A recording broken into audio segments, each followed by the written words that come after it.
El comentario que nos da Marta Tagle va en torno a el aborto.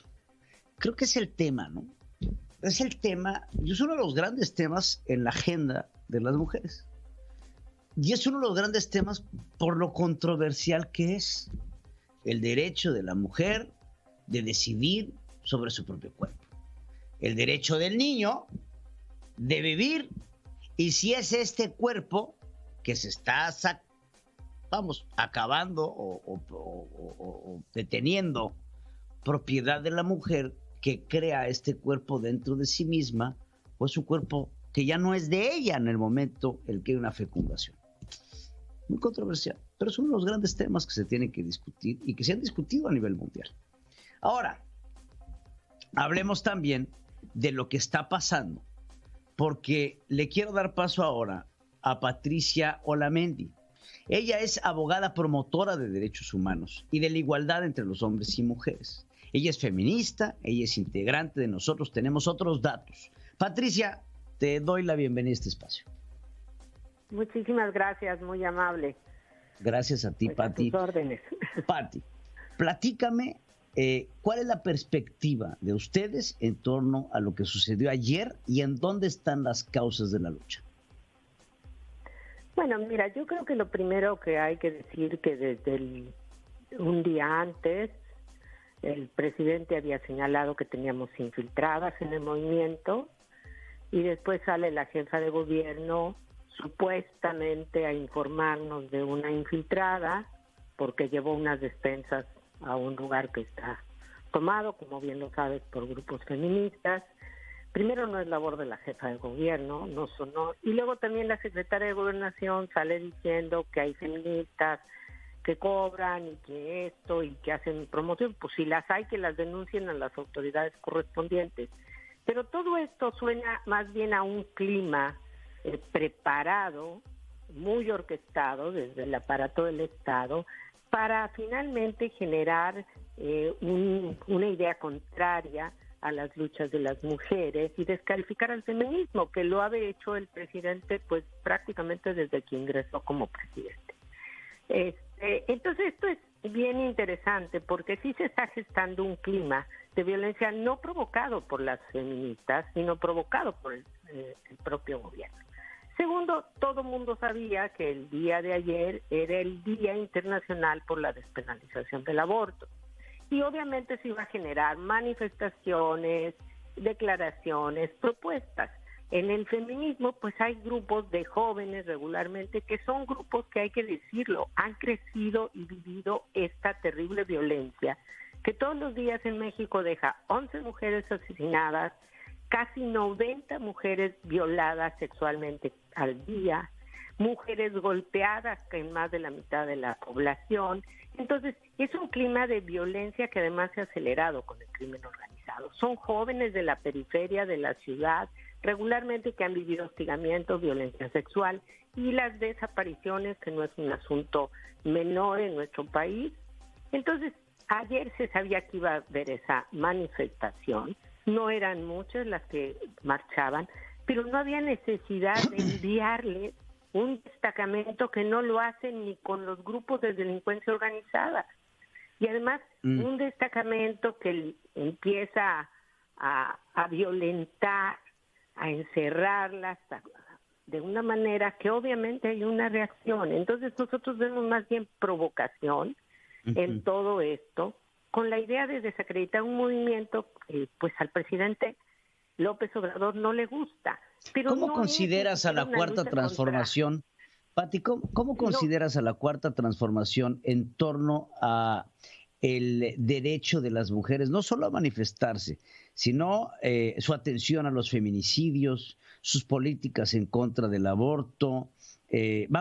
¿Cómo consideras a la Cuarta Transformación en torno a la lucha histórica de las mujeres? Mira, esto que tocas es muy relevante. El movimiento feminista tiene una agenda no de ahora ni contra un presidente en lo particular.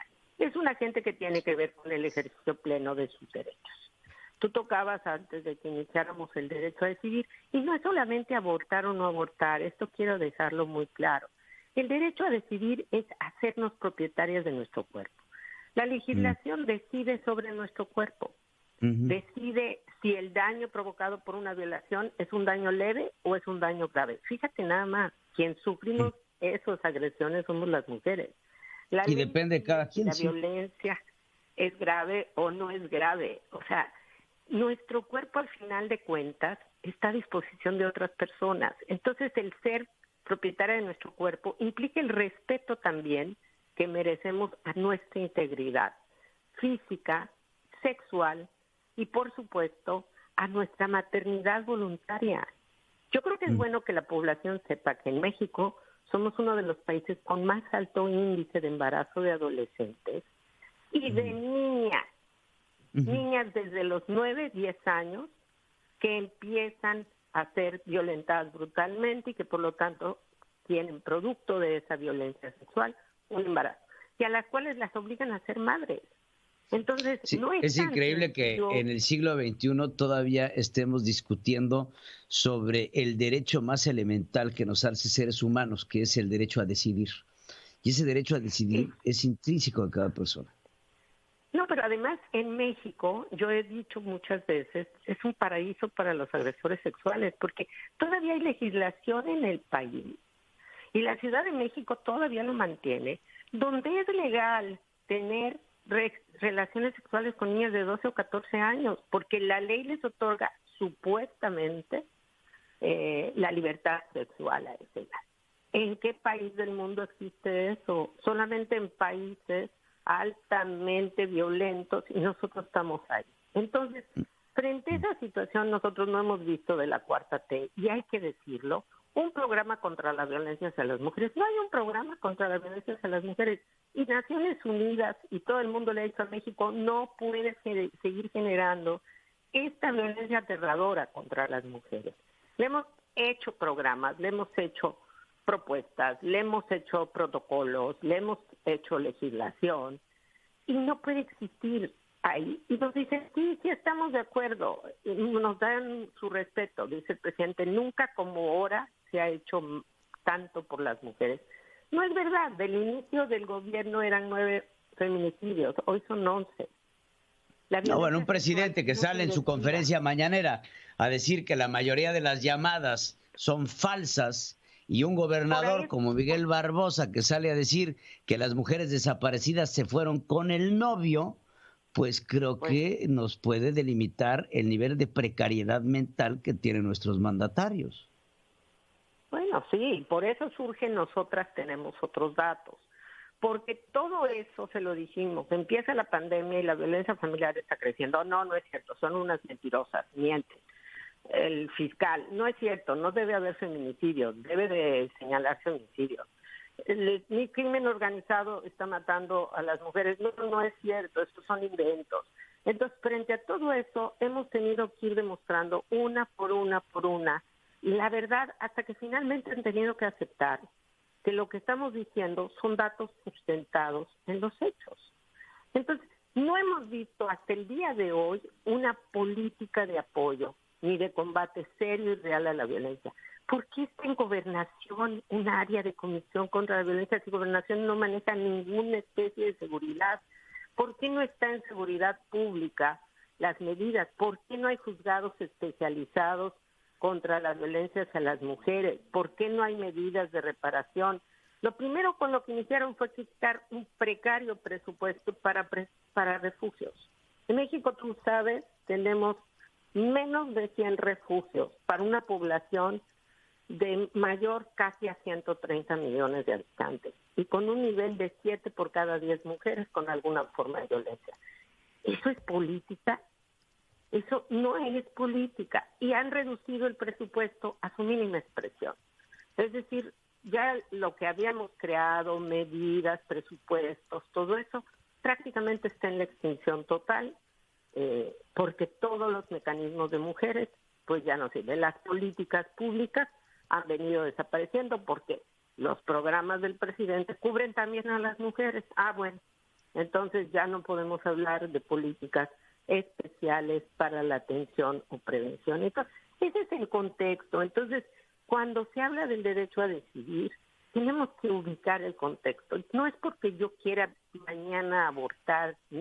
Para cualquier mujer un aborto es un conflicto moral, personal, sino porque no pueden seguir privando leyes que tengan una visión religiosa y que al final de cuentas lo que busca es seguir manteniendo el control del cuerpo de las mujeres, sin que podamos siquiera movernos.